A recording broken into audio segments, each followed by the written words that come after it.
pervading pain, resonance, and emergence of the soul. As pain pervades, the inner self feels immersed in an endless undercurrent, everything heavy and arduous. We seem to become a canvas of pain, each stroke carving the bitterness in our hearts, inducing a sense of despair. However, in this boundless pain, only by seeking an outlet within resonance can we understand the profoundness within, discovering the power concealed behind the agony. In the pain of the soul, when agony pervades, it feels as if trapped in a quagmire. Escaping is not the answer, it's about deeply understanding the inner pain.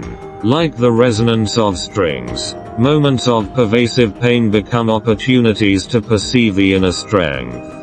Only in the depth of pain can we sense the resilient heartbeat within, sparking the inner courage. Pervasive pain is a symphony of the soul, as well as the prelude to emergence. Don't get entrenched in pain, but traverse the fog of agony with unwavering faith. Just like the birth after dawn, in moments of pervasive pain, we will witness the rhythm of the inner self.